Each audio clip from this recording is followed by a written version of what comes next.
So there are the cars making their way back into the pit then. So the free practice session hasn't exactly started yet. The clock hasn't started ticking. They just did their practice race start because it's a new format for the start this weekend. Instead of the formation lap, they will be starting 3 rows behind their initial grid slot, and the formation lap will be essentially driving forward 50 to 100 meters and then getting the race underway, which makes sense. A formation lap in these sorts of cars, not absolutely vital. No, not vital, and I think it took away from the show because the drivers, quite rightly, are using as little energy as they possibly can, and it took so long that it was tough for the people at home watching and the people in the grandstands. So it's a bit more challenging for the drivers because they've said, oh, we're not going to be able to get the heat and the brakes that we need and stuff like that, and so there's always that compromise, the show against integrity and stuff like that, but they'll figure it out as they normally do. There is Jaime Alguersuari getting strapped into his Virgin car, the man who struggled really in Beijing, not with pace but with car issues, and ended up finishing the race in 11th position, which was the last of the runners that took the line. So that wasn't, well, the last of the runners on the lead lap anyway. And there is Nick Heidfeld, who obviously was involved in that spectacle because it looked like he had the move made. I think he did. I think he absolutely nailed it there, and he planned it to perfection, but it didn't come off. I think at this point he's probably just glad he's in one piece and he's still here. So yeah, he's going to be. He seems to have figured out how to use the power available and the technique for driving these Formula E cars. All the drivers are talking about momentum, and they're working so hard in the corners with the relative lack of downforce. They've got the dual purpose tyre, wet and dry. The cars are sliding around a lot, but these guys are absolutely working hard to gain any fraction of a mile an hour through the middle of the corner. So again, that's why we're going to see some mistakes made.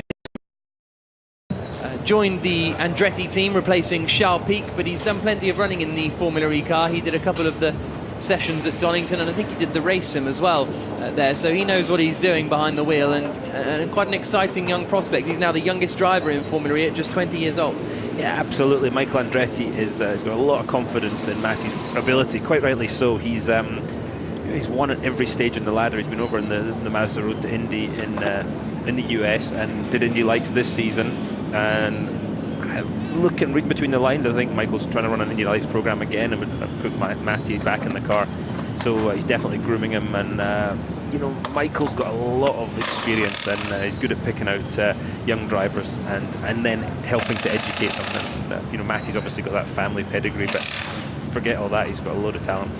And there is another newcomer for the weekend. We were just looking at Antonio Felix da Costa, the driver who didn't race in the opening round in Beijing, but is now here partnering Catherine Legg at Amlin Aguri. And there's a look at the Drivers' Championship after the first race of the season in Beijing. Lucas de Grassi, 25 points at the top, and that's the points he got for the victory. Frank Montani second, Sam Bird third. You'll see Nico Prost there in 9th place because he picked up 3 points for claiming pole position, and Takuma Sato in 11th place because he got 2 points for setting the fastest lap of the race right towards the end of that run in Beijing.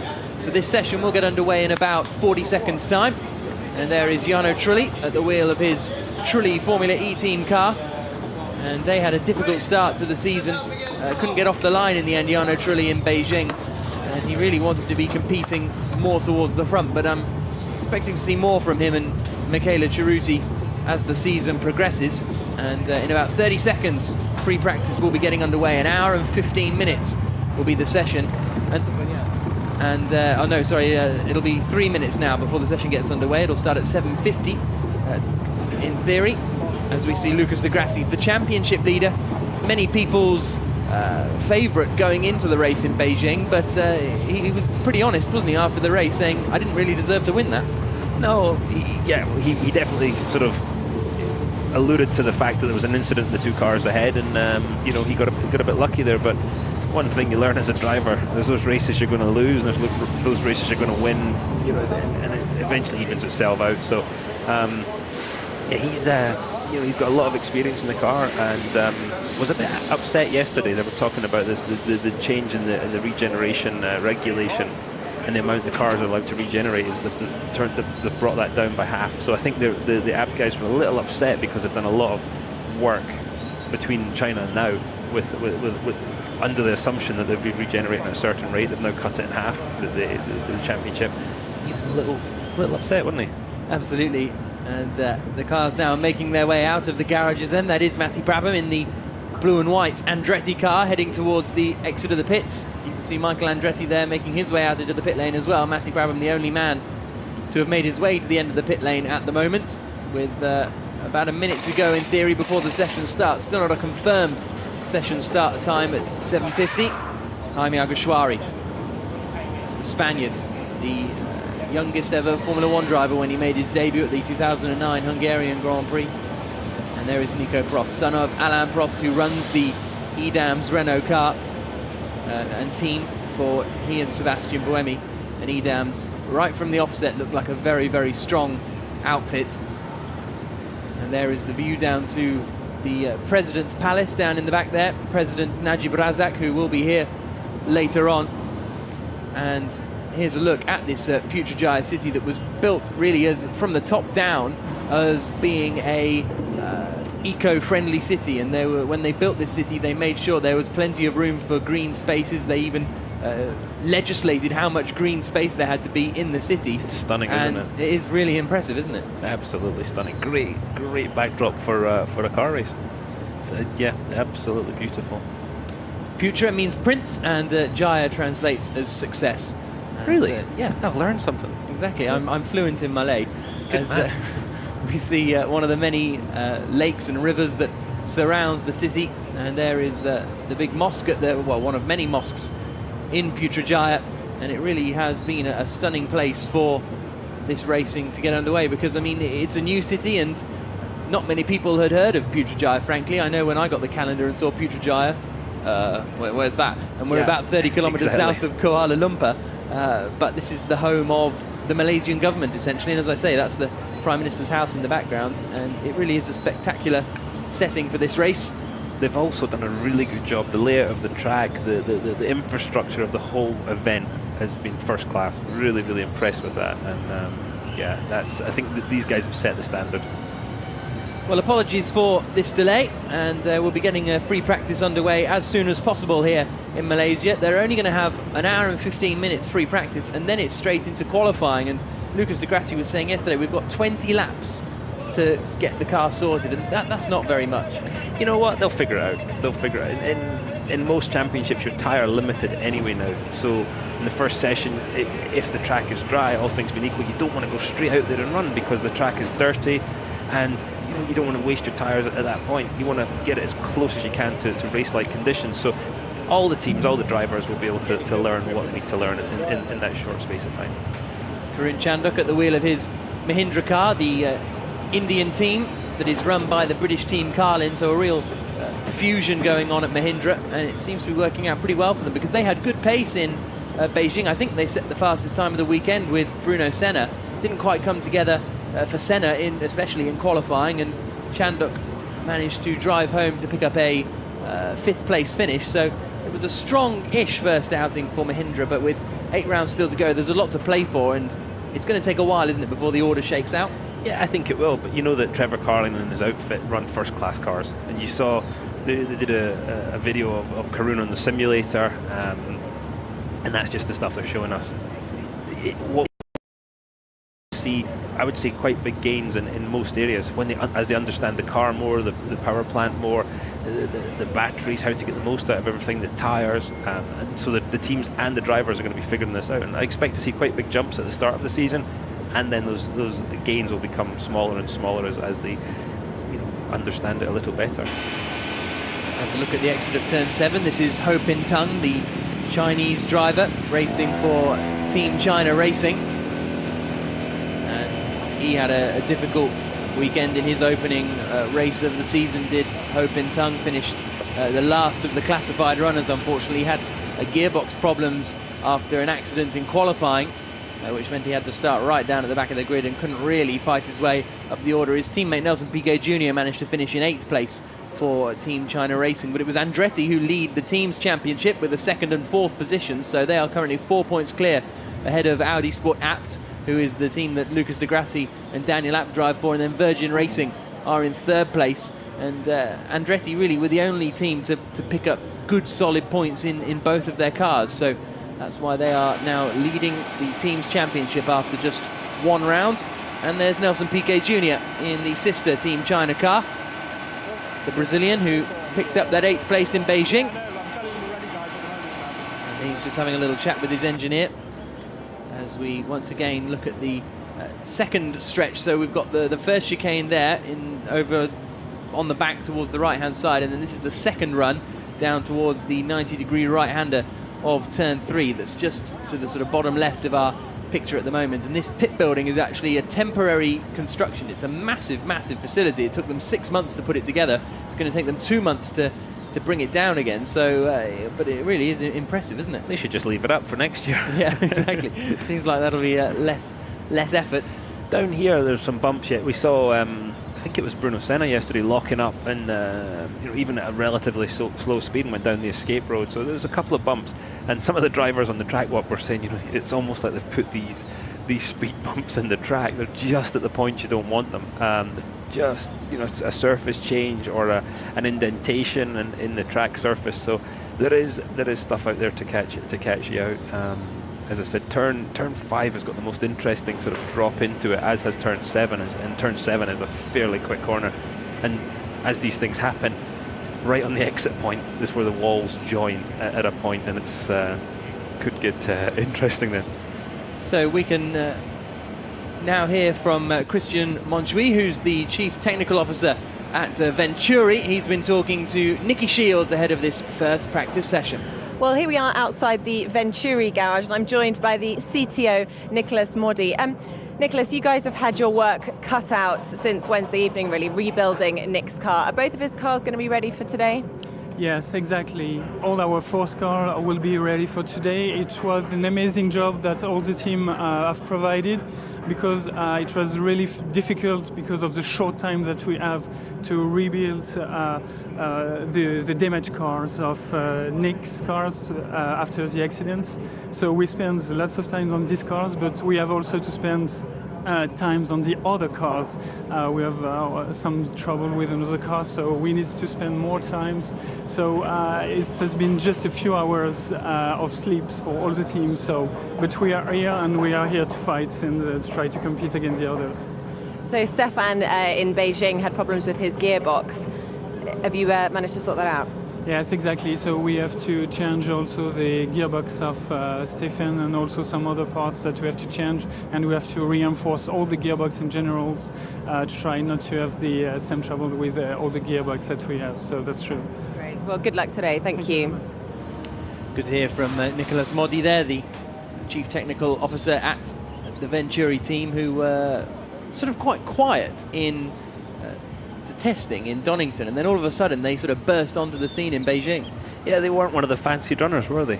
And then you saw that sort of last stint of the race, and here comes Nick Heidfeld, and they just did it when it was important.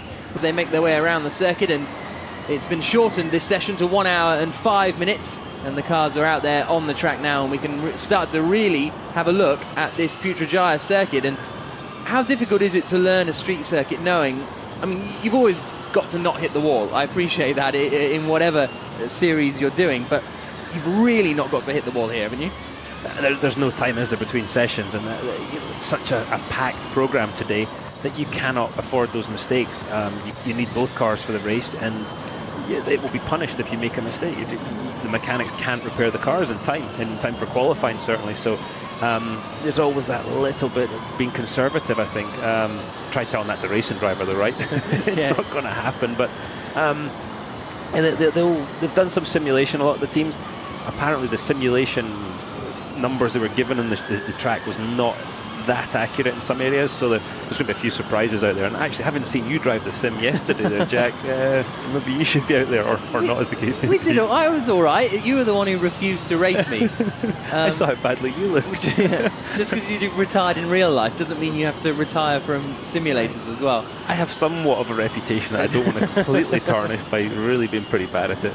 So we're watching Nelson Piquet Jr. out there on the circuit, and let's go with him then as he comes through turn 5, then the right-hander of turn 6, and out onto this sort of stretch that gently curves left down towards turn 7. Yeah, watch the bump as he turns into fairly quick corner here, turn 7. Right there. And then the wall's out there to catch you when you make a wee mistake. Turn 8 and leading into turn 9, almost one corner. And then the turn 9 very, very bumpy, leading into this tight hairpin. You can see him locking the rears already there. Yep, and of course the track is going to be very dirty. When it rains here, it tends to bring more dirt.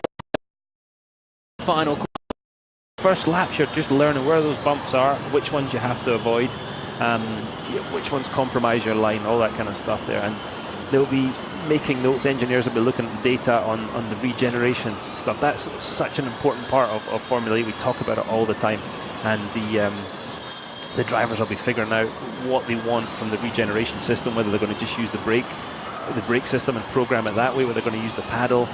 All this has to be taken into account, and the preferred technique of the driver. Some of them actually use the paddle, which acts almost as a rear brake to help steer the car into the corner sometimes. So guys are very, very busy in the car. This is Nico Prost that we're watching, coming down into the left-hander of turn 5, and then the little spurt down towards 6, then out onto one of the longer stretches in this middle section of the track, as he flashes past and then heads down towards turn 7. The quickest time then that we've had so far is a 1:28.0 from Sebastian Buemi, but those times are going to come down and down, especially as there is a bit of moisture still out there on the circuit, as Prost is closing in on the back of Karun Chandhok as he comes up towards the hairpin. Gets it stopped, gets the car turned in. The good news is there's not a lot of degradation in the tyre. You know, first couple of laps, you might see a little fall off after that, but they're very, very consistent. Michelin guys have done a good job. So as you're learning the track, you're not dealing with a drop off in the performance of the tyre. So the lap time should be getting a lot quicker as they go on. So Prost comes out to come across the line. Is he going to better Lucas de Grassi's 1:27.3?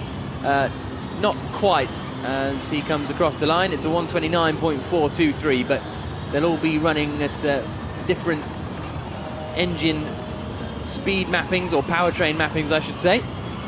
And there you can see Lucas de Grassi, the quickest man so far, a 1:27.303, and the percentage you can see is the usable power remaining. When that gets to 0%, it doesn't mean they're out of power, it just means they've used all of the energy they are allowed to use, as Matty Brabham tries to get the car turned into that final corner. I think she was turning in just fine. Yeah. And there is Bruno Senna across the line. Another thing to point out is that they will get 2 qualifying simulation runs in this session, and a lock-up in front there, I think, from Matty Brabham. You saw the plume of dust coming up, and Bruno Senna, who we're watching now, is the quickest man out there, a 1:26.332 in the Mahindra car. But just this one practice session ahead of the Formula E qualifying session, which will come up at 10 o'clock local time, and then the race, which gets underway at 2 o'clock local time, as we go on board now with Bruno Senna. And let's have a little chat to you about this graphic. Then you can see on the right hand side the 73% in the middle. That's the remaining usable power that he has in his battery. When that's down to 0 or near to 0, he's got to come in and change his car. You can see the kilometers an hour speed on the left hand side, the big arc that's looping around, that's just his speed. Then you've got the throttle indicator just inside of that. Over on the right hand side is the maximum power that he's using, and that shows us what engine map he's in. So when it's flashing green there at the bottom on that tower on the right hand side, that means he's using regen. When he gets on the power, you can see it's cresting at about 140 kilowatts, which is the, whoa, bit of a moment there, but that's the amount of power that he's using. And then you've got gear, you've got brake, and you've got massive oversteer on the way in, and that's pretty much the graphic. But he's working hard there, isn't he? He is working hard. Going into that last corner, there's about 3 crosswalks, I guess you call them in America, and they're raised, so they're hitting those bumps, they're turning and they're braking at the same time. That's going to catch a lot of people out this weekend, I would say. It's it's all happening there. It's very, very busy, and again, they're trying to work out the regeneration, where the best places to do are, where they're going to lift and coast. You know, we talk about the usable power a lot, but that is such a major part of this championship, of minimizing the use of that. So you've got you can do maybe one more lap, and it's a typical thing of trying to go as quickly as possible using the least power, whether that's, you know, petrol, diesel, or in this case battery power.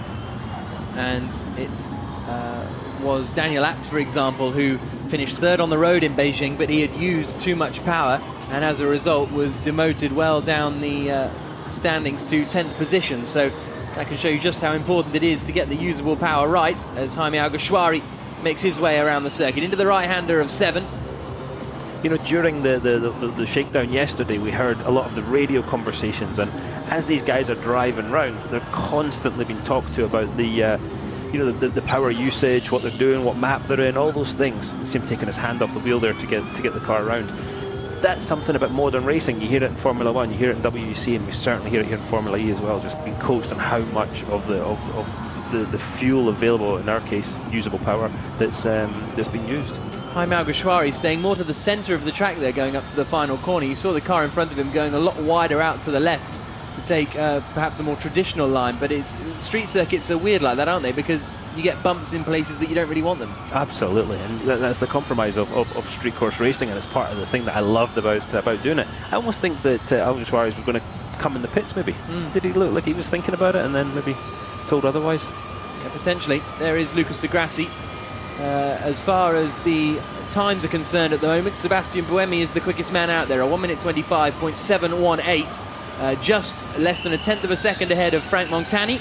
Then Matty Brabham third, and Nelson Piquet Jr. actually has just gone quickest of anyone as we look at Alain Prost, 4 times Formula 1 world champion, and now here as the co-founder of Edams Renault. Very keen to stress he's not the team manager. He said, I did that in the 90s, don't want to do that again.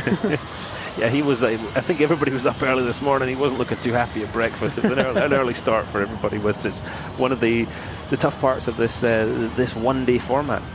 Jerome D'Ambrosio there for Dragon Racing, turning through the 90-degree right-hander of turn 3 that takes them off the main dual carriageway and down towards the rivers in the middle of this city.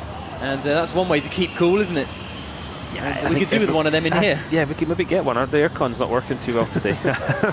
You know, the humidity here is a big issue, and apparently it's not as bad as when the F1 circus comes to town, but it's still incredible that the drivers are having to deal with that. Obviously, then there's just the ambient heat, which with when you're charging the batteries and you're trying to cool things to get the most charge and all that, it's all got to be taken into account.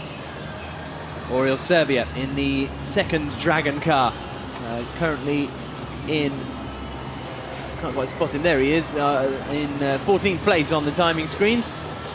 And with 54 minutes to go in this session, it still needs Nelson Piquet Jr., who's the quickest man for Team China Racing, who surprised us a little bit with their pace throughout, well, right from Donington Park. I don't think they were fancied as one of the front runners, but they've got a very good team running that squad, and they have put in some good lap times. So it's Nelson Piquet Jr. who's the quickest. Sebastian Buemi is second. Nick Heidfeld is third for Venturi. And at the moment, the top 6 cars are covered by 7/10 of a second. So it's quite close even in these early stages as we watch Catherine Legg, who won the fan boost in Beijing, and she's now out on circuit. Didn't get much running in the shakedown. And now Sebastian Buemi illustrating the pace that we all know he has, even if it wasn't quite there in, well, actually, to be fair, it was there in Formula 1, but he was one of the many drivers to be spurted out by the Red Bull young driver program. Yeah, he's still working with Red Bull, isn't he? He's still doing a bunch of the sim stuff, Yeah, and I believe is he the third driver? Yes, for the Red Bull team. Yeah, so he's still in there. Obviously, being a third driver nowadays means a lot different things than it used to. You do a lot of sim driving, but unfortunately not much of the car stuff. But he's a busy man between Formula E, WEC, his Red Bull commitments. He's and I think we've seen that with a lot of the drivers. Look at Sarrazin. Yeah, he won the WEC race last week. He won the was it the Tour de Corse the week before in the rally car. Absolutely. Unbelievable diversity in what these guys are jumping in and driving. It's good to see. Yeah, Stefan Sarrazin won a round in the European Rally Championship in Corsica, and he beat Brian Bouffier, so it's a pretty strong field in the ERC, and it was very impressive of him to win that, then to win in the World Endurance Championship, and now to be here, currently in 8th position. He really is a very diverse driver. Ho Pin Tung at the wheel of the Team China car, a man with plenty of GT racing experience and single-seater racing experience as well. He was German F3 champion in the mid-2000s, 2007 I think, and he is not looking as strong as Nelson Piquet Jr. at the moment, down in 18th position. But Sam Bird has just gone fastest in the first sector and a personal best in the middle sector. We're watching the Virgin driver now. He's pushing hard, isn't he? coming into the hairpin. And as I say, basically in each car, they will get one run at a qualifying simulation. So that's their one chance to try and get some good pace on the board. And it's so bumpy into that final corner, isn't it? It's brilliant as he turns into the right-hander. Not really troubling the apex. But let's see what lap time he can do as he comes towards the line. Sam Bird across the line. Is he going to go quickest of anyone? And no, he is not. That timing line's a long way down there, isn't it? Yeah, it is. Normally the timing line is before the start line, but here it seems to be quite a long way after. I love watching the oversteer and the way these guys are sliding these cars around. It's great to see this sort of the lack of grip that's intentionally sort of provided by the limited downforce, the dual use tire. It's yeah, great to see that. Yeah, see them fighting the car. You can see when they're working. Nelson Piquet Jr. still the quickest man, then a 25.342 for him. Sam Bird second quickest as he clouts the curbs on the inside there. There was a lot of talk about monstering curbs yesterday during the track walk. I passed these guys, Sam and his engineer, they were definitely talking about monstering some curbs at one point. Again, it's that trying to keep momentum. He did say we're using the curb there in 7, but it's trying to keep momentum through the corner and get any mile an hour you can possibly keep to keep the speed up. Into the quick left flick at 9, the back end stepping out just a little bit as he gets on the brakes into turn 10. You can see his hands coming out, can't you? Yeah, I mean, it seems a fairly slow rack. Your steering rack there, they're having to do almost over one turn. Maybe that's limited by regulation, I don't know, but it's when that thing unwinds in a hurry, it's tough to be grabbing a wheel that's got, it's got gear shift levers on it, it's got all kinds of stuff that's going to spin round and catch your hands, so not the easiest thing for the drivers to do, I would say. Sam Bird pulls into the pits, and most of the drivers have come into the pits now. We've just got Bruno Senna, Karun Chandok, Jaime Alguersuari and Catherine Legge out there on the circuit. Nico Prost in the pits, 10th place for him. They seem to do that, they go in waves. Everybody goes out in waves and then wonders why they get troubled by traffic. It's the same thing in qualifying, everybody wants to wait till the end, but the worst thing you can have happen is you're on a lap as people start coming out of the pits. Yellow flag at turn 7, so perhaps someone has had a bit of a misdemeanor there. There is Nelson Piquet Jr. back out on the circuit as he comes across the line. And no, my apologies, that's Ho Pin Tung in the Team China car as he comes under the bridge and down towards the first corner. The yellow flag has gone in, so we're back under green flag conditions here. Ho Pin Tung chasing down Stefan Sarazan on the run down into turn 3, and again he moves more into the middle of the track and then lines up the run into turn 3. We go on board with him now.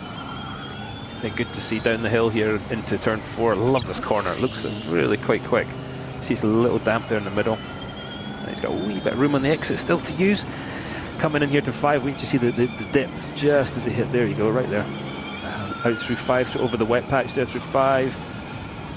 Out through 6, and then this kink coming up to turn 7. You'll see the front of the car really dip as he hits just about the apex turn 7 here in a second. Just about right. Now he's a little very cautious there actually through that turn 8. Jack went off there in the simulator yesterday. Went off everywhere. that doesn't differentiate it from anywhere else, does it? Look at the bumps through there through turn 9. Same problem. Look, whole turn of lock to get through that hairpin. Very bumpy, very dirty here through turn 11. And then watch the bump just about now. So, yeah, he managed to avoid it a wee bit there. That's good. He comes now into turn 10. Quickest middle sector for Matty there. Yeah, pushing very, very hard in that Andretti car. 31.5 in the middle sector as he comes out now towards the final corner. Let's see whether he manages to avoid the bump a little bit. Turns into the final corner. He got the apex. Yeah, absolutely. So can he challenge a 123.703 at the top of the timings here, Matty Brabham? Not quite.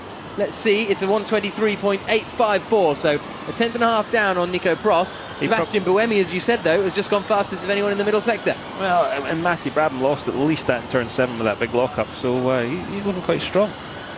Jaime Alguersuari being pushed back into the pit lane, and Sebastian Buemi will cross the line reasonably soon to potentially go quicker than his teammate Nico Prost, as we see Stefan Sarazan up behind Karun Chandok, and Sebastian Buemi does go quickest, 1.4 seconds quicker than his teammate, so a 122.256 for Buemi.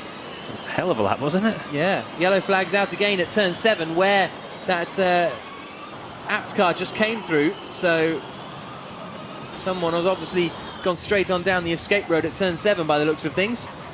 And as a result, Daniel Abt might have had to back off a little bit here. That's turn 5 there, I think, Jack. Okay. He's coming up to 7 here, so we'll see if what's happened. Somebody down the runoff, hopefully, rather than parked in the wall. I think it was the other Audi Apt car that we saw going through there, but let's have a look. And yes, just off there, off to the left, someone has probably gone in a little too deep on the brakes. But Daniel Abt continuing on his way, but he's 4.4 seconds down in the middle sector because he might have been on his qualifying sim. Yes, it is Bruno Senna, and he just went straight on. By the looks of things, the car seems to be in a good enough condition. Thumbs up. That was very nice of him, wasn't it? Yeah. Give the marshals a wee wave. Yeah. Daniel Abt's been busy. He was out in America testing an IndyCar for the Andretti team in the off time between the Beijing and now. So he's had a busy wee time. He had to make the choice this weekend between doing this or doing GP2 because he's competed in GP2 for the whole of this season, but decided this takes priority. Good man.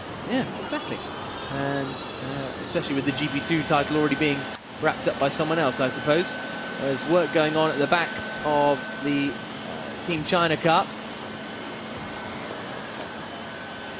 The right height adjustment, it looks like there. Going on at the back of, that's Nelson Piquet Jr.'s car. At least I think it's a right height adjustment. I was never involved in that part. I generally broke them rather than fixed them. It's actually Ho Pin Tung's car because Nelson Piquet Jr. is out there on the circuit and both of Ho Pin Tung cars were there in the pits. Here is Frank Montani, and he's on an outlap, and look at that, he was all 4 wheels off the ground there. That was insane. Frank doesn't worry about bumps, does he? He's loving it. He's loving driving these cars, Frank. He broke his in-car camera yesterday in the pit lane, the shakedown, just seeing how long the nose was, and you know, he was sort of used it as a curb feeler to the car in front while queuing up to get out there. I don't think Frank takes too much seriously, does he? No, I don't think so. Car 30 is being warned to respect track limits. That's Stefan Sarazan. I'm not 100% sure where you could go over the track limits. First corner. I think other than that, the walls kind of mark the limits. I'm not sure you'd be testing those too much, or we'd certainly know about it. So here is Montani through the left-hander of 5 and then into the right-hander of 6, out onto this stretch that takes him down towards turn 7. And he sits very high up in the car, doesn't he? Much higher than anyone else out there. Yeah, I don't like that. There must be a personal choice because he's not particularly tall, is he? He's a fairly tall guy. It must be, yeah. Any other car I've ever seen him drive, he sat down in it. But I don't know. Through the hairpin of turn 10. Maybe that was the seat. Michael said you're not getting another seat. Yeah. I think I broke Michael's seat budget some years ago. Actually, made more than one, put it that way. Look at that, really struggling to get the car stopped in time. And he's pushing hard out there, Montani. I think his line in the last corner, he's hitting bumps that other guys aren't seeing, so he might have to modify that a little bit. And it could be as well that he's doing too much regen. Frank uses the paddle a lot for regen rather than just setting it up on the braking system. Okay. And maybe that's catching him out there in that last corner. So he comes down towards turn 3. Currently it's an Edams 1-2 at the top. Sebastian Buemi and Nico Prost, with Matty Brabham then 3rd for Andretti. Nick Heidfeld 4th for Venturi. 5th is Nelson Piquet Jr. for Team China, and 6th is Sam Bird for Virgin Team. But quite a lot of field spread at the moment because they're only allowed 2 full-speed qualifying lap simulations. So some of them we presume, like Buemi and Prost, have used theirs, whereas the rest of the field perhaps are going to wait and get the car spot on before they then go quick. Well, maybe that just shows that EDAMs are ahead of the game. Maybe they're happy with the cars already. I mean, if it was me, I'd have probably let the track come in a wee bit more before doing that, but they've got more information than I have, so maybe they know something that, you know. Track evolution isn't going to be that... Well, how dramatic is it going to be? Because it's not going to be about laying rubber down in the way it is in other, you know, high downforce single-seaters. It's more just going to be literally cleaning. Well, it's going to be cleaning it, and as we've said, when it rains here, it brings dirt on the track, and it rains every day. So I think you're going to see the track cleaning up quite a lot. As you say, you're going to spend some time getting the car a little happier. The regen stuff, the set up the car working over the bumps with the dampers, and obviously the EDAMS guys are fairly happy with it. And the other thing we've got here is there's still wet patches on the track too. There's still some rivers running across it. Not massive, but it all counts. Look, you can just see it through there. By sort of 2 o'clock this afternoon, when the race gets underway, I imagine the circuit will be bone dry as Nick Heidfeld comes down towards turn 3, currently 4th quickest in his Venturi car. Behind him is the Amna Naguri, and there is Bruno Senna in his Mahindra, currently 7th at the moment. And he was the quickest man of anyone in Beijing, set the fastest lap time of the weekend. And Sebastian Buemi is currently the quickest man so far for the EDAMS Renault team. And there is the view of Putrajaya down towards the President's house there, the Prime Minister's residence at the bottom, with the mosque on the left-hand side. It's a stunning place, this. Absolutely beautiful. There's my hotel on the right. Okay. And I think the noise from the mosque woke me up at 5 o'clock this morning. It was all happening a bit early for me. Your hotel's just there, very nice. Well, lucky you. Since you stole my car yesterday, I had to walk to the hotel. Or did I walk to the hotel, then you stole my car? That was the way around it went, yeah. But it was a very pleasant ride back to the hotel. Thank you very much for that. So, except I had to direct the driver, because he didn't know where my hotel was. He'd never heard of it. I'd say we should put him in one of the cars. Yeah. He was pretty special this morning on the way here. So here's Nico Prost down towards the first chicane. And he was 2nd quickest, but now Frank Montagny has gone 2nd quickest, the man that we're looking at essentially from the back of Nico Prost's car. But Montagny is still a 2nd slower than Sebastian Buemi. As we see the graphics come up here from Nico Prost. He's running at, he's pushing it now, so he's going up to 200 kilowatts, you can see on the right-hand side, which is the maximum power output from the car. He's in qualifying trim then. Yep. When it flashes into that green regen, that means he's regenerating, as you can see on the tower on the bottom right-hand side of the graphic there. He's got 76% of his usable power remaining. Getting up to about 150, 160 kilometers an hour before he turns into turn 7. Now into the left-hand side. You can also see, because he says he's in map 6, which also shows that he's in full power, but the maps, they can choose what map they want to run specific, so that wasn't very clear, but each map they can assign how many kilowatts they're running to, so it's much easier to tell from the tower on the right-hand side. What has he done then? It's a fastest middle sector of anyone for Nico Prost. The first sector was reasonably decent as well, so let's see whether he can usurp his teammate at the top of the timings. Across the line comes Nico Prost, but he's 2nd, 4/10 of a second down on Sebastian Buemi, and straight on at the first chicane. He had about 76% battery left. Now the regen thing is a bit complicated, because between 100, when it starts 100%, obviously there's no regeneration because there's nothing to tune up. Oh, Jerome D'Ambrosio in the Dragon car has come to a stop and then got going again, so maybe a little reboot. Maybe, yeah. So between 100, obviously there's no regen, and then on the way to 80%, the amount that it can regenerate it changes as the more the battery goes down, the more you can regenerate. And you've got to continually adjust in the car for that. So the drivers are adjusting the brake balance from the point at the start of with 100% battery life. They've got they're relying on the normal mechanical brakes front and rear. As it starts to regenerate more and more, they're having to adjust in the car for that. And also they're having to adjust the way the car regens too. So it's pretty complicated. And the drivers are really, as I said, working very, very hard to keep this car in balance. Because trust me, a 1% or 2% brake balance shift, you're going for a big trip down the runoff areas, and they're adjusting almost 10% brake balance throughout from between 100 and 100% battery and 80% usable power. And when we talk about regen, it's essentially the energy that is used under braking is recuperated and then turned into electrical energy. So whereas in something like Formula One, you get the energy recovery and then that sort of works in the hybrid sense, this gets essentially directly pumped back into the powertrain. So it's all a lot more inclusive rather than being two separate systems. You know, in a WEC car, Formula One car, they do all this automatically. It's all done through computer, as far as the regeneration, the brake balance, all that sort of stuff, and it's still catching those guys out. the drivers here are having to do a lot of that manually, as far as change the brake balance, and the regen is not such a massively complex system yet. And so there's they've got a 3D map they can make with the driver and their engineers. They can make a 3D map of how it regenerates, and that they say is very, very tricky to get right.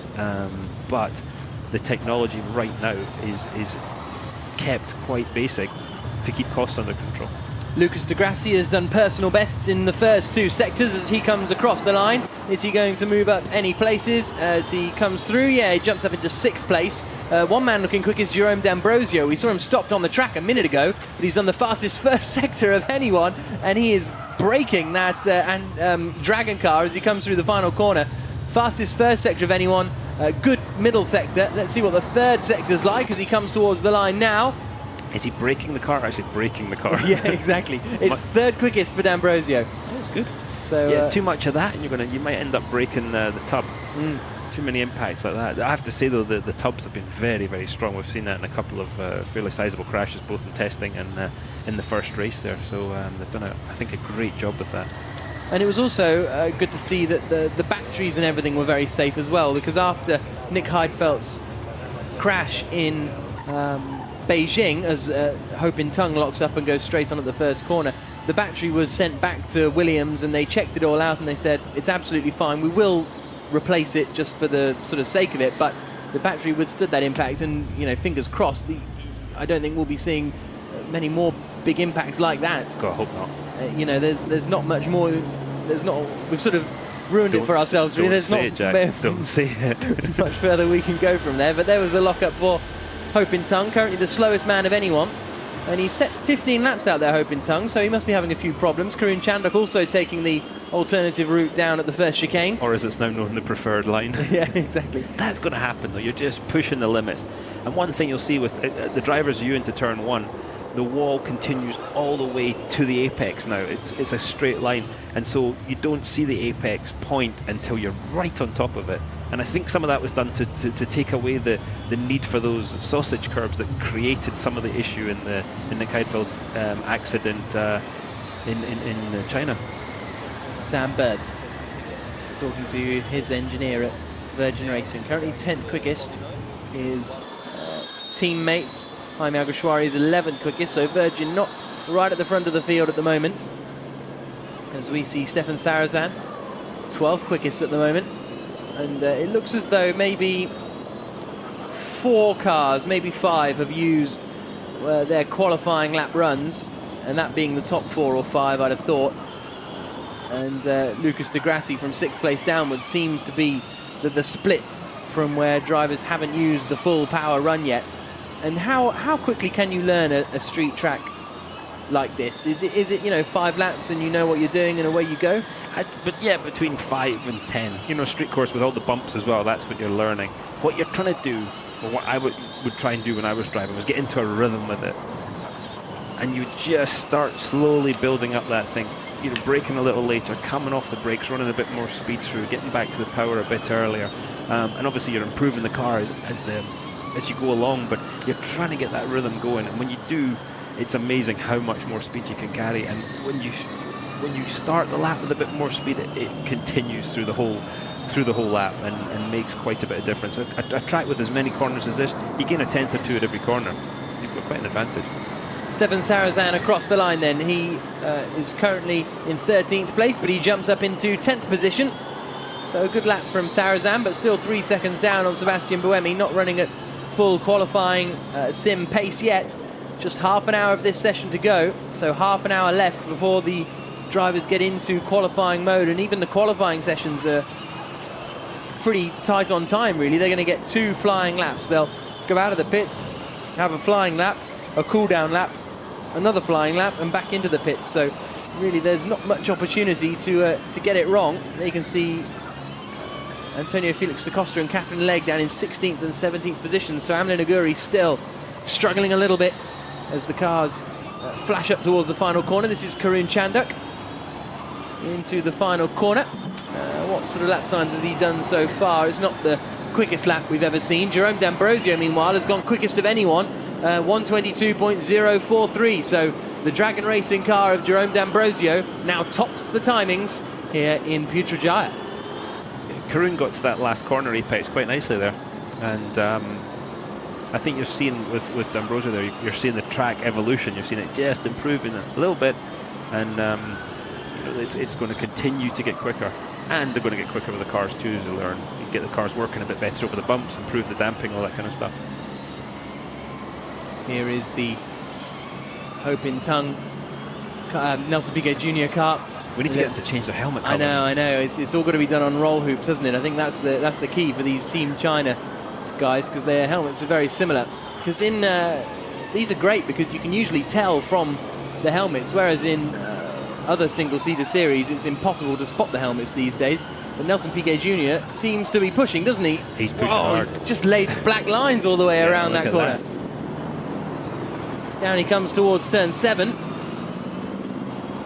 And I think he might be on qualifying boost here, judging by the way he's pushing.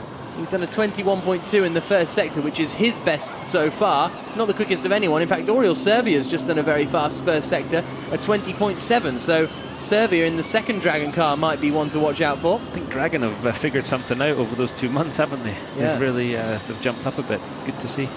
Yeah, because they weren't particularly happy at the opening runs. Well, they were quite late to joining the party, really, weren't they? They had a lot of time where they weren't fully on board with the whole thing, and they were late arriving at Donington and even starting work on the cars. As we see someone slowing down there on the inside, and I think that was Jerome D'Ambrosio, but now they seem to be getting into the flow a bit, Dragon. Yeah, absolutely. We showed up for that one of the race sims, didn't we? And they were still building the interior of their shop there. So no, they've got good people involved in that project, and they're definitely starting to figure it out there. There is not Michele Ceruti, that's the Mahindra car that we're looking at of, I think, Karun Chanduk.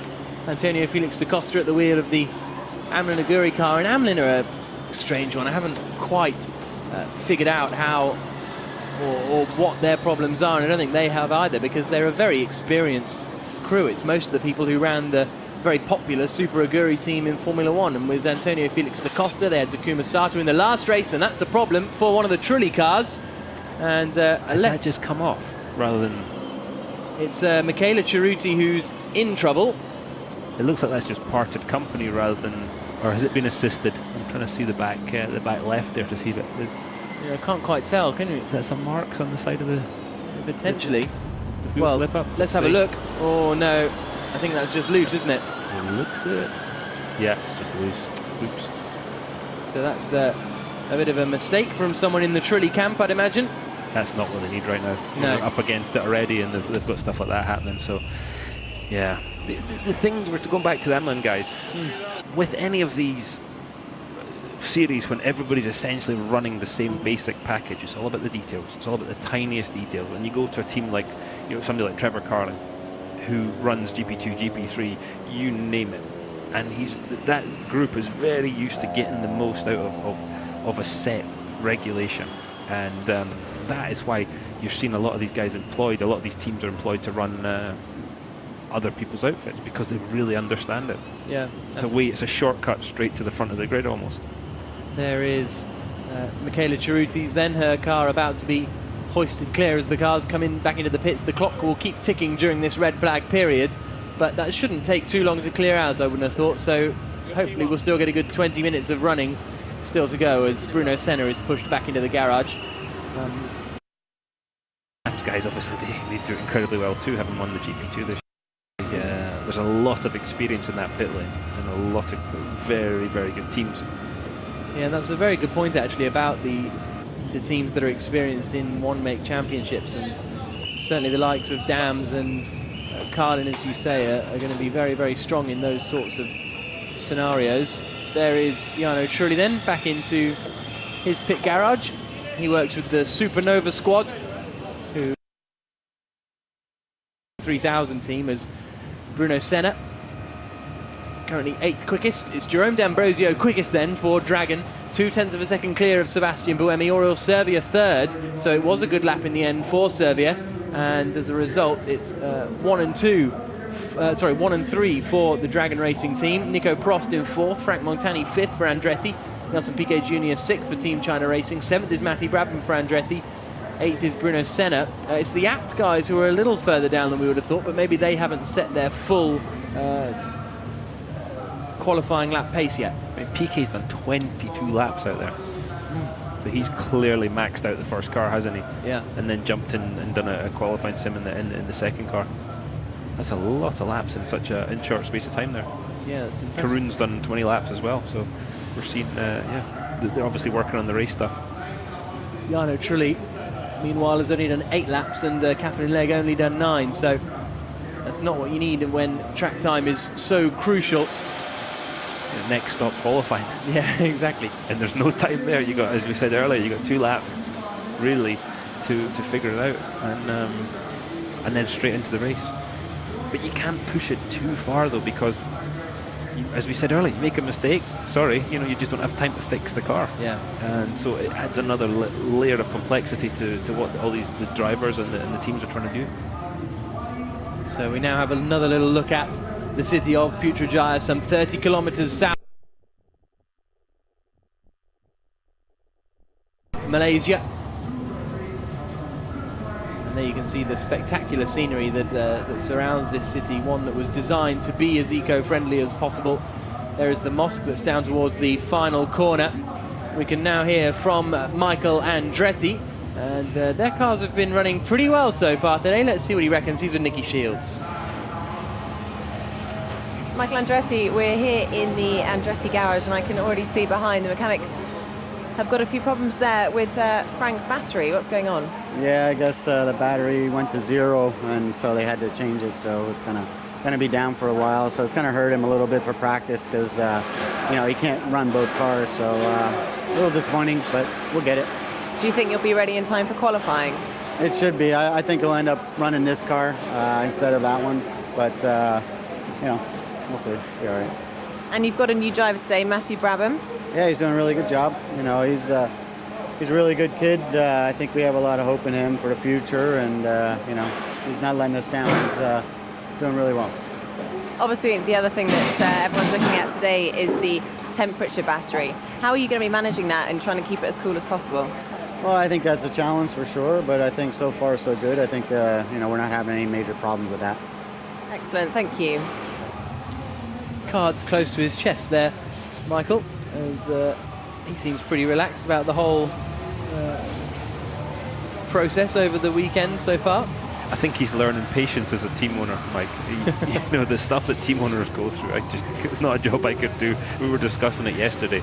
It's just such a painful thing, because as a driver you used to have a lot of things in your control. As a team owner, nothing. You've got crazy drivers crashing your cars, making mistakes, and you've just got to sort of sit there. I think it's quite a departure from Mike, but you see him there talking to Frank, and what they're up to for the plan for the rest of this session, with 20 minutes left, or just under 20.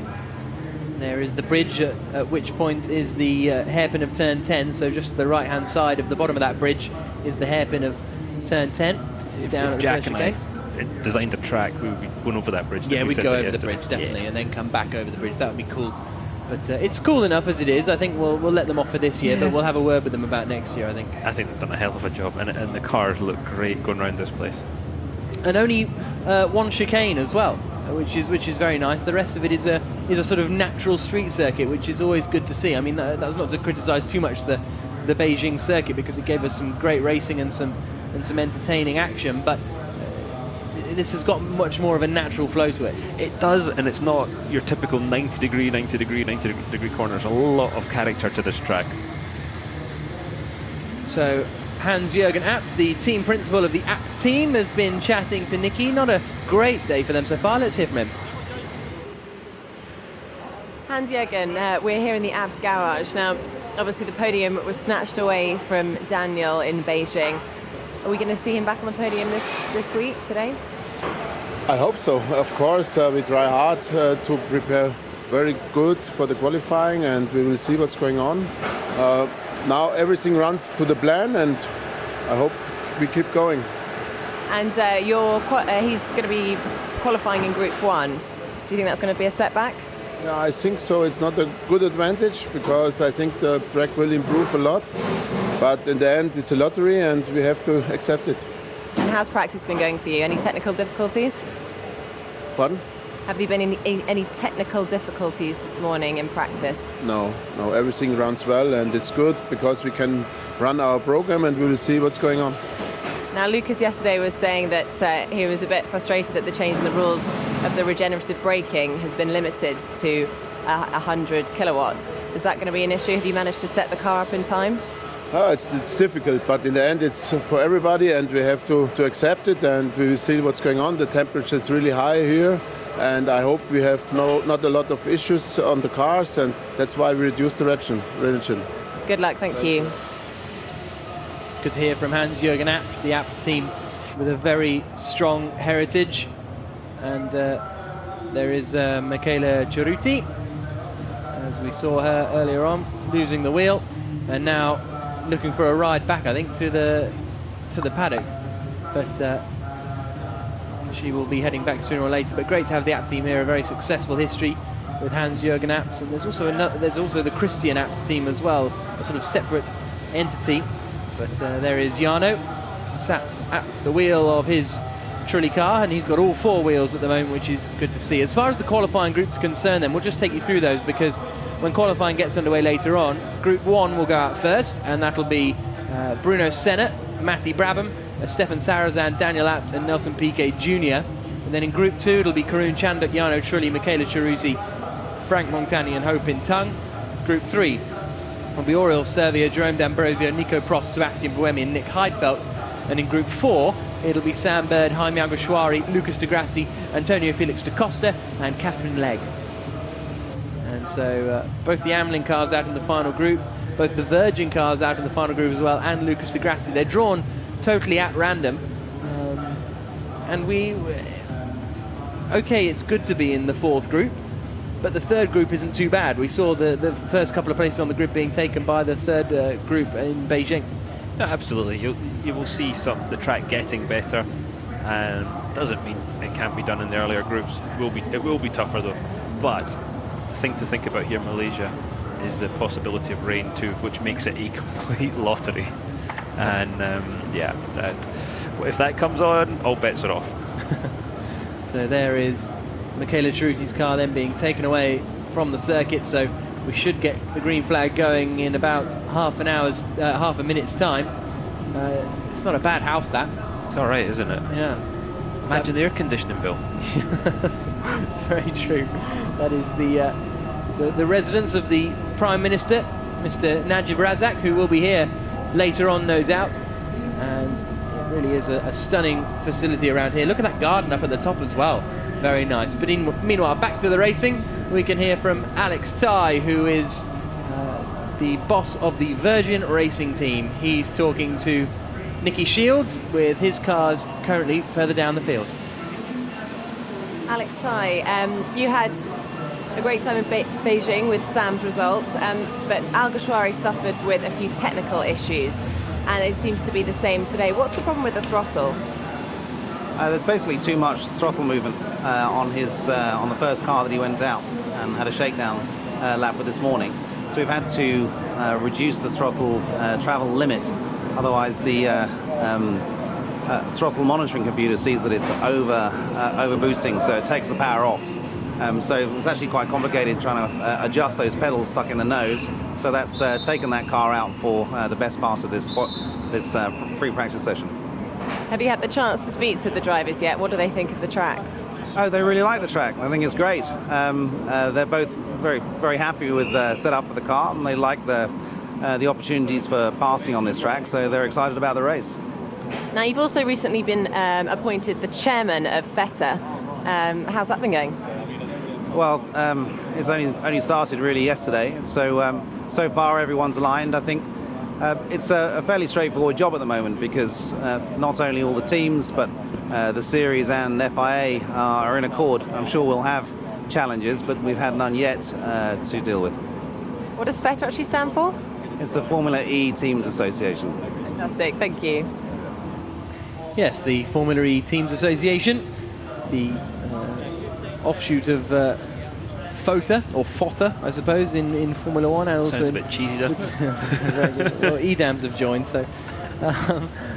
The Teams Association is there really to present a united front, I suppose, to the FIA. But, I mean, I can't really think of many Teams Associations that have lasted particularly long, because all of a sudden different teams want different things and everything falls apart. I'm not meaning to be too negative about the future of FETA, but that tends to be how things work.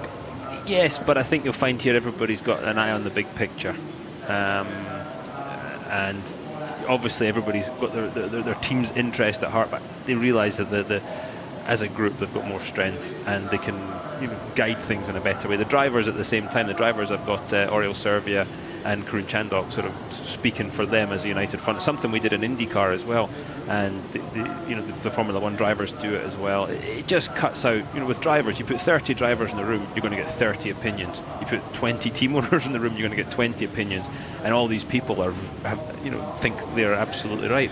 So it kind of cuts down on that a wee bit, and you've got more chance of getting stuff done. And just to go back to the discussion for Jaime Alguersuari, when he's having too much throttle movement, what do they mean by that? Saying that the computer's reading the throttle is too high and so it takes the power away. It sounds very complicated. Yeah, it sounds like they haven't got the potentiometers either set up right, or there's a fault in the potentiometer of the throttle. Obviously it's fly-by-wire because it's running a motor as opposed to an engine, but yeah, it sounds like there's an issue there, so they'll fix that. It's not. I would imagine it's not a big thing unless it's a potentiometer, a fault with the actual manufacturer of it, in which case they've got an issue. So hopefully we'll be getting this session restarted in a couple of minutes' time. We're just waiting for confirmation, and then we'll have a final 10 minutes or so, which could be quite fun actually. If a lot of drivers haven't used their full qualifying boost yet, we might see some quick lap times going out there. They're all queuing up at the end of the pit lane because they want to get out there and make use of these last 10 minutes. Oh, it's going to be fun. There's no doubt about that. But all the drivers and the engineers are sitting there just now, all looking at their watches, going, "Come on! Yeah, we've got a program here. We're supposed to be out there. We haven't finished our race runs. We've got to, change cars now and get in the car and do the qualifying sim, or, and so your program is somewhat compromised now because of this issue, and there's a bit of frustration. But as they say, SFE, same for everyone." Michaela Cerruti is back in the pits, and presumably she can go straight back out, actually, can't she? She can just get in a second car and get back out onto the circuit. So, if it's charged up. Well, if it's charged up, that's very true. But we've only got 10 minutes left, so just give it a bit of juice and she'll make it through. So, just waiting for the session restart time has been confirmed at 8:52, which is in about 10 seconds' time. We'll be getting underway for the final 10 minutes of running here in Putrajaya. You compromise here. If you go straight out, you've obviously gained yourself maybe 10-20 seconds of track running, which could be critical in getting one more lap, but you put yourself in a position of being in traffic. So you've always got to be thinking about it and taking the compromises that come with it. So the green flag is out and the cars are back out onto the circuit, with Karun Chandhok leading the way, followed by Matty Brabham. Then it's Lucas Di Grassi, who we're on board with.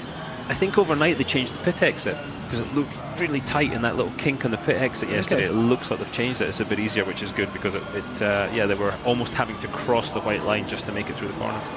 And here are the standings at the moment, and you can see Boemi's got 100% of usable power, as has Servia. So, and well, most of them are quite highly charged. So perhaps we're going to see some flying laps coming in now ahead of qualifying, which will take place at 10 o'clock local time, so only an hour or so once this session comes to a conclusion. Da Costa's still got 17%, but he's still in the pit lane, so still in the pit garage, so he won't be going out just yet in that car.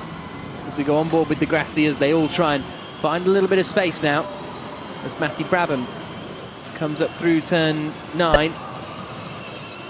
Right at the turning point there's that change of tarmac of turn 9, which takes them out to the bridge. There is Di Grassi behind his teammate Daniel Abt. And they're all just making their way around, and then presumably will turn up the power and get on it and try and figure out this circuit. As Di Grassi flashes through down towards the final corner, gives himself a little bit of space, and then he'll floor it, get that instant torque going. And out now onto the start-finish straight. We go on board with the Grassi looking back. And let's see how much. Yep, he's on the full 200. So he's going to start pushing now, Lucas de Grassi. At the moment, he's only 9th, but that's because he hasn't. Oh, yeah, that's straight on, isn't it? Yeah, I got a bit locked to rears, just where you don't want it there. But as you said, Jack, this at the start of the lap, so you can cruise around and do another one. I wonder how much of that is what we're talking about, is the amount of regeneration available from between 100 and 80% of usable power. I wonder how much of that is there's just struggling with that setup. Oh wow, that was a big moment for de Grassi. Yeah. Daniel Abt did the same, didn't he, in the sister Abt car in front, but de Grassi was a bit more spectacular. Yeah, there's no chance to recover from that one. The Piquet was a bit close to the wall there out of 7. And Nelson Piquet Jr. currently 6th quickest, 1.3 seconds down on D'Ambrosio, and he's 1.2 seconds down in sector 2. Fastest man in the middle sector, though, is Sam Bird in the Virgin car, so he is looking very, very quick at the moment. The second sector split is just before the turn 9, which takes them out then towards the hairpin. Oh, big lock-up from Nelson Piquet Jr. He manages to get it turned in, nevertheless. Impressive. Yeah, it was good stuff from... Oh, something's broken. Oh, yeah. So that was less impressive. What's happened there? He's hit that bump so hard, it's broken as part of either the damper or the Oh, and that's problems as well for Jerome D'Ambrosio. He's gone straight on and hasn't quite, I don't think, hit the wall, but that's at turn 3, and they are all starting to push very hard now, aren't they? These marshals are brave, aren't they? Yeah, well, the yellow flags are out, but the committee of marshals has arrived. If I was them, I'd be getting back behind that barrier. And the yellow flag's out then. And so that shows that bump is that big, going into the last corner that is breaking the car, which was always a worry, wasn't it? We talked about it in China, but honestly, it's a massive, massive bump. One of the biggest I've ever seen on a street course, almost Baltimore crossing the train tracks, like. Yeah. And you're going to have to avoid that in the race. So, hello. Some of these will be on full battery power. Oh, there's going to go 3 wide down there into the first This is not ideal, corner. Is it? Some of the guys are cruising. I think if you're going to cruise, get offline, get the hell out of the way, and don't cause any problems, because oh, and into the wall there. Didn't quite see who that was. I think it might be a Venturi has gone in at turn 3. We saw them trying to get around, and it's Nick Heidfeld, and that's a big one. Yeah, that's done a hole. The front wing, left front corner there. I don't think he's got to the floor. So, yeah, you were right. People were starting to push, weren't they? The red flag is out then here in Beijing, in Putrajaya, sorry. And I think that'll be essentially the end of the session with 3 minutes or so to go. Nick Heidfeld has crashed down at turn 3, and it looked as though he was right up behind one of the Trulli cars, and it may have been Michaela Cerruti because she was on an outlap, but she seemed to have pulled over to the inside line to get out of the way on the exit of 3, and Heidfeld went in on the entry to 3. So that is going to be a lot of work with the Venturi team, who spent all of yesterday stressing about fixing Nick Heidfeld's car, and they've got it all again today. Yeah, that car spent a wee bit too much time up against those barriers. They'll fix it. That will be fixed for qualifying. They've definitely not that big a job, but easy for me to say sitting here. You're going to go give him a hand then? Yeah, they probably don't I'm want sorry, that. a task has failed. So there is Jarno Trulli in the Trulli car. Of course, not have to run that car in qualifying because they've got 2, and the session will not restart. We've just had confirmation of that. So Nick Heidfeld ends the session in the barriers and brings the session to an end for everyone else, with Sam Bird quickest on a 1:21.496, and the now iconic shot almost of Nick Heidfeld taking off his helmet.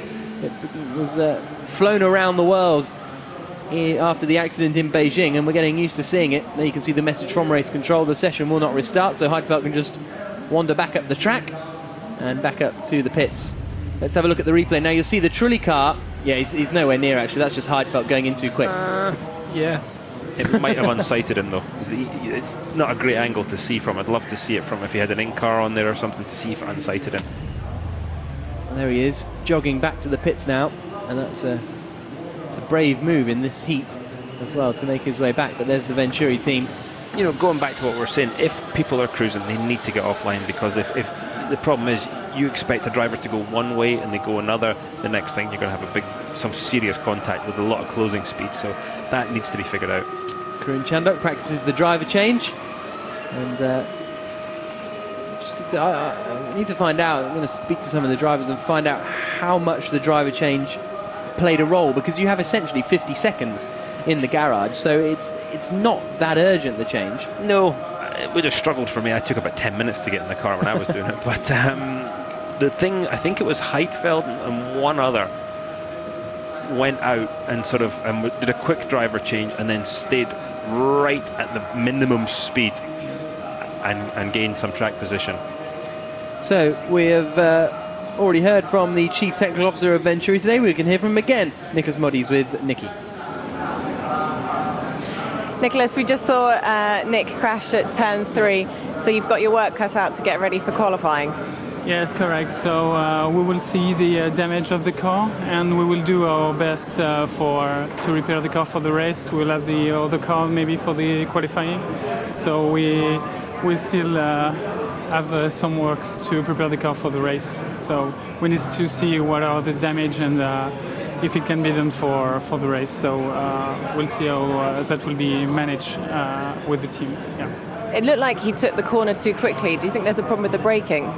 I know. We were in a fast lap, so we were supposed to try to make it the fastest as we can. So that could happen. So we'll see with the car, and no trouble with the fact that he tried to go fast on this track. Thank you. Yeah, it's going to be a bit of frustration for Venturi, but drivers are out there to go fast, and Quick Nick has ended up in the tyre barriers, unfortunately for him. And so at the end of that 1 hour and 5 minute session, Sam Bird is the quickest man of anyone, a 1 minute 21.496, half a second clear of Jerome D'Ambrosio in the Dragon Racing car, Sebastian Buemi third quickest, Oriol Servio fourth, and Nico Prost in fifth, Chandok, Brabham, Montani, Piquet Jr. and Jarno Trulli completing the top 10. And if those times seem a bit spread out, it's because not everyone, especially these guys here on the second timing page, used their full qualifying lap pace. So because we had the red flag for Michele Ceruti and then the red flag for Nick Heidfeld at the end there, not everyone was able to get that lap in. It will be a lot closer in qualifying, absolutely, Jack. And yeah, so let's see. But a lot of frustrated drivers out there just now, just not getting that any idea. Some of them will have done a qualifying run, some won't even have done one. So they're going into it a little bit blind. So the qualifying session will get underway in about an hour's time here in Putrajaya. And here is a look down the pit lane. There is the Mahindra squad, Bruno Senna and Karun Chandok. Bit of segue action as we go past Ho Pin Tung and Nelson Piquet Jr.'s Team China garage. And as I said, this temporary facility was is Carlos Funes as well, the FIA delegate. And Venturi will be hoping they're on the podium because their faces are right in front of the podium there. Then we've got a big screen, and that'll look funky when we all get all that effect where you see screen on screen on screen. There's Amlin Aguri. Then the Trulli squad, Jarno Trulli and Michele Ceruti's. There's a bit of a gap there, and a 10th place for Jarno Trulli was a pretty good effort from him in a team that haven't quite been on it so far. But again, they were late to the party as well. Drayson Racing initially had that entry, and then they pulled out in order for Trulli to take over. So they were late joining the fray as well, as they've removed Nick Heidfeld's car from the barriers now then. And the left front obviously done, but it doesn't seem to have done too much damage to the rest of the car, does it? You think left front wing, you become an expert in these things when you end up. I'm sure Nick's had a look at it and came back and said, right, we're going to need a left front corner, we're going to need a front wing, and off we go. Maybe a steering rack too. He might have broken the steering rack with the impact. There's the bridge overlooking turn 10, the chicane down in the first corner. Sebastian Buemi chatting to his EDAMS crew. And we can now hear from Sam Bird, the quickest man in that session, a 121.496 for him. He's talking to Nicky Shields. Oh, well. Yeah. Sam Bird, you've been building momentum up this morning through practice and just finished with the fastest lap. Yeah, it was a good practice session for us. You know, we were able to get through the program that we wanted to get through. We discovered new things, and we worked on quali setup and race strategy. So I'm happy with what we did today. I mean, it's nice to be fastest. So well done to Virgin Racing for giving me the car capable of that. But also, it's very important to have the strategy. So we covered that basis. So I'm happy. And were you able to use full power in that lap? Yeah, that lap was full power. I believe everybody that's done a time has done it on full power. So I think that we are in good stead for qualifying. Excellent. Well, good luck. Because which group are you in? Group 4. We've got myself, Jaime, the 2 Amlin cars, and Lucas. So tough group, but you know, if we do the job we did this morning, we should be okay. And what was it actually like to drive out there on track? I mean, to us it looks very bumpy. It's really bumpy, but a mega circuit. I think Formula E as a championship have done really well so far with Beijing and this track here in Malaysia. They've given us 2 challenging circuits, 2 that really test us as drivers. And yeah, it's bumpy, but it makes it more interesting. And do you think you got the most out of the circuit in practice? No, there's way more to come from me yet. Excellent. Good luck. Thank you. He's one of the best at racing driver speak around, Sam Bird. He seems very happy. Yeah, he's a happy boy there, but that was a good interview, wasn't it? He told us absolutely nothing of what he's doing because he doesn't want to give anything away. But yeah, he's a happy boy right there. And like he says, though, it's not that important to be fastest. It's nice to be fastest because it shows him what he can. As the sun comes up and the circuit begins to dry here in Putrajaya, we have finished the free practice session here ahead of qualifying, which will be coming up in about an hour's time, and Sam Bird will be hoping he can end that quickest as well. There is a look down the start-finish straight, a very long start-finish straight, the temporary pit structure there. There's the Ministry of Finance on the right-hand side that overlooks the start-finish line as well. And it really is a spectacular place for a race. The track is very bumpy, but the drivers are loving it. Nick Heidfeld didn't love it, though, because he has ended up breaking his Venturi car in the wall. So an entertaining first practice session. Let's have a little look back at the highlights.